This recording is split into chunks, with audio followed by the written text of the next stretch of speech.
a veteran has been arrested for, well, attempting to bring attention to unhoused veterans. Well, that sounds strange. So let me give you the details, right? Earlier this week, the Foundation for Individual Rights and Expression, otherwise known as FIRE, which is awesome, had filed 2 lawsuits on behalf of retired truck driver and former veteran, an actual former military member, now veteran, Jeff Gray. What was Jeff Gray's crime? Well, he was arrested standing outside of City Hall with a sign.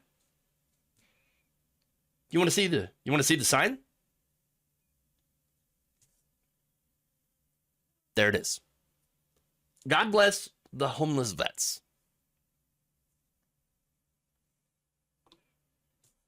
Now, that doesn't seem there's anything wrong with that. That's not offensive. I'm not a religious person. I don't believe in God. Is that offensive? No, of course not.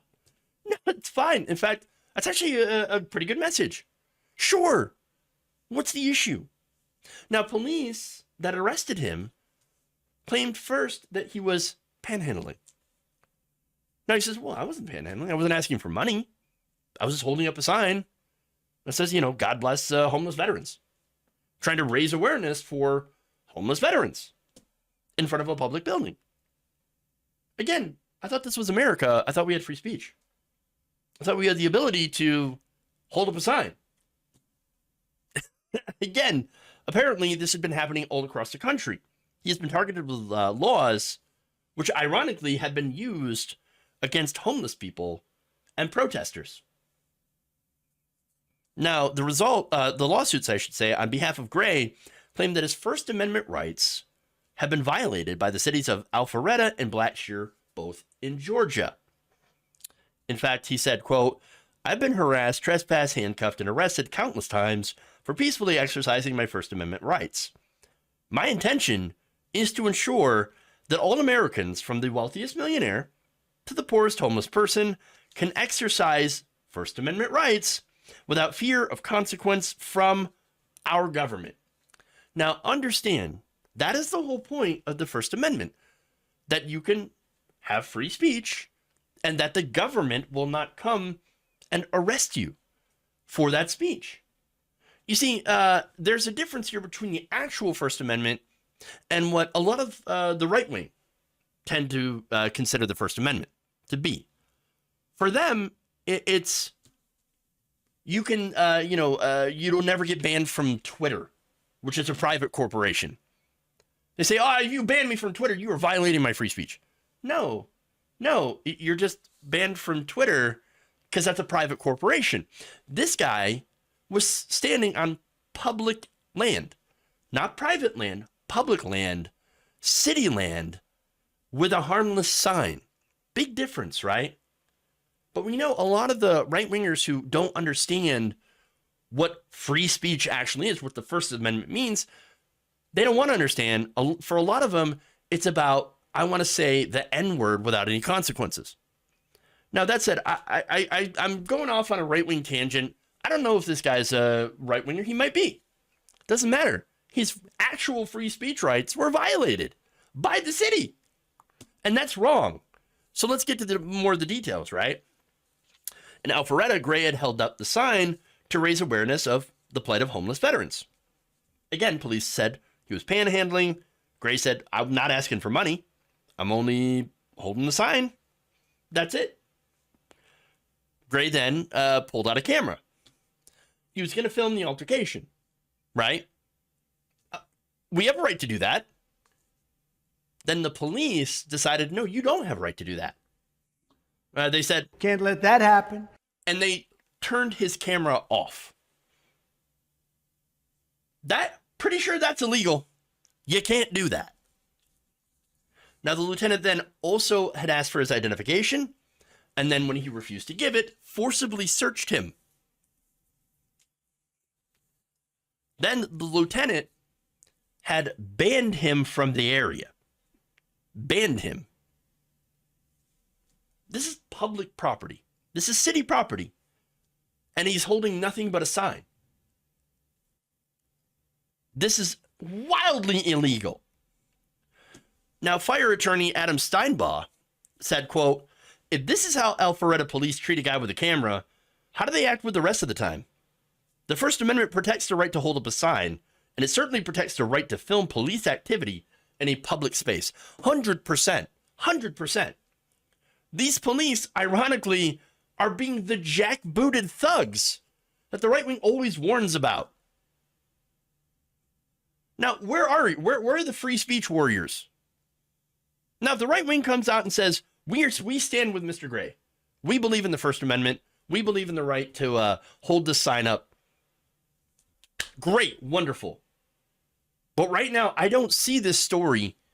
I don't see Tim Pool doing this story. Free speech warrior. I don't see Dave Rubin talking about this. I don't see any of the right wingers talking about this. Why? Why? Do they not? It's because I don't think they care about actual free speech. I don't think they care about the First Amendment. And they're welcome to prove me wrong. 100%. Prove me wrong. Prove me wrong. Show me you actually care about the First Amendment and defend this guy. Do it. I dare you. Now, there's more. In Blackshear, the police chief personally approached Gray, saying, oh, you need a permit, man. You need a permit for a parade, procession, or demonstration. Now, that's just one guy with a sign. Does that sound like a parade? Is that a procession? Is that a demonstration? I guess a one-man demonstration to nobody with a sign. You need a permit for that? I thought this was America. Needing a permit for one person? That's crazy. Like, even the police chief admitted, yeah, okay, it's a bit silly. That local ordinance, by the way, is nearly identical to one that was actually struck down by the Supreme Court back in 1969, and yet they still have it in the books. And they went after this guy for it.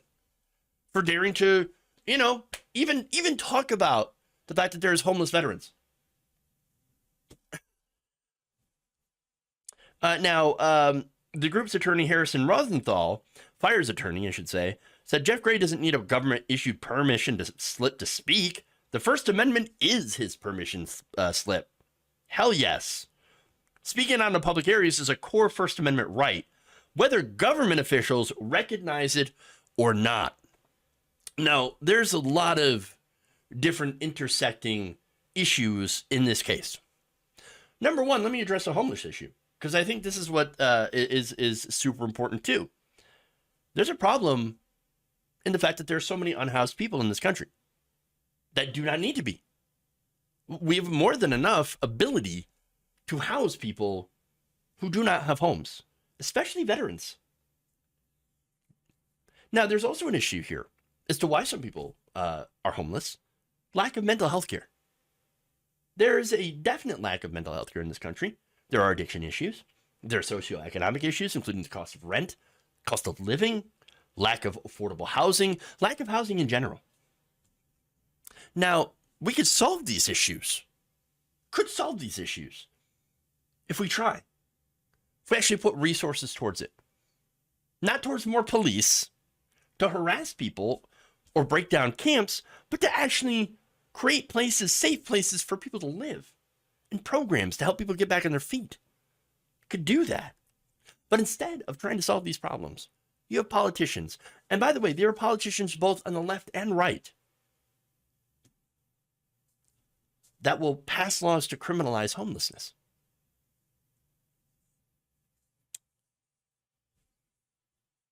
And then you also have politicians, and I would say mainly on the right for this, that curb peaceful protest. And getting back to how it's both sides on this issue, empower police by continuously increasing their funding and the ability of things that they, are able to do. In fact, one of the most recent bills passed by the Democrats would have increased police funding. I don't think that's the right way to go. And so police with qualified immunity have been empowered to be thugs who then only protect powerful people, politicians, business owners. from having to actually see the impact of homelessness and the fact that average people are indeed angry about it. So there's, look, different times of people that are angry about homelessness for different reasons. Some good, some not so good. Some very self-involved.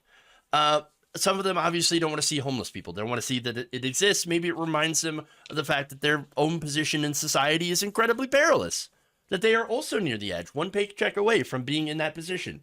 Some people don't want to be reminded of that, and that sucks. That's horrible. That's no reason to ignore the issue. That said, I think most people have empathy. I think most people want the issue solved and want it done in a good way, not by shuffling them around or stuffing them in jails, nothing like that, but actually helping people to get back on their feet and having a safe place to live. I think that's the majority position here. Now, the problem is you have people, politicians, for example, that are do nothing, that are greased by private money from, for example, real estate developers. Real estate developers who would rather build luxury condos than affordable housing.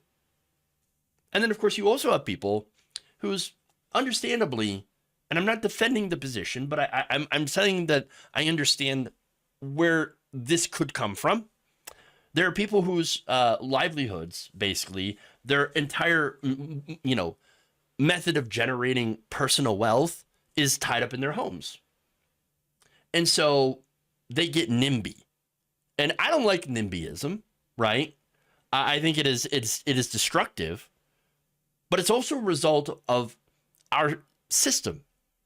It's a systemic issue where people are only able to generate and build wealth in their homes. And so anything that might actually lower their property values, well, they get understandably upset about because they end up losing money. So now there are ways that you could solve that issue so that people do not have to only depend on their homes for wealth generation. I think that's a ridiculous system. You take that away, a lot of that NIMBYism might actually disappear. That said, right, when it comes to affordable housing, that's why a lot of affordable housing is also not being built. And so you end up, again, with all of these different things intersecting, plus other things as well, that make it so that homelessness is not an issue that is being solved.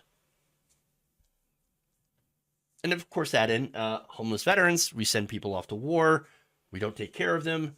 They get just physically, mentally destroyed by the things that they have to see and do. And then, well, I mean, they come back and they're never the same. And they fall into depression, addiction, and yes, homelessness. So I think raising that issue is very, very important to do. We have to do something about that. And we have to do something also about other people that are unhoused.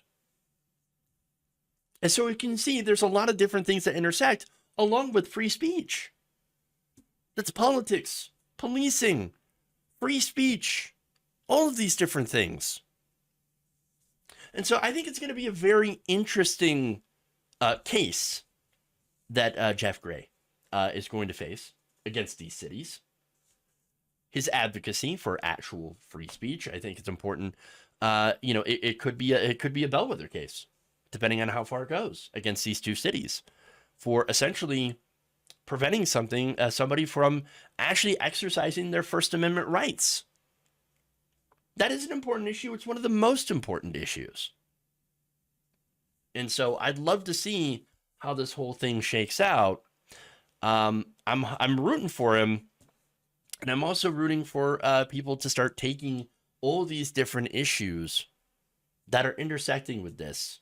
Again, with homelessness, greased politicians in local areas, the actual, attacks on on free speech and the First Amendment, taking these things seriously and protecting people's rights.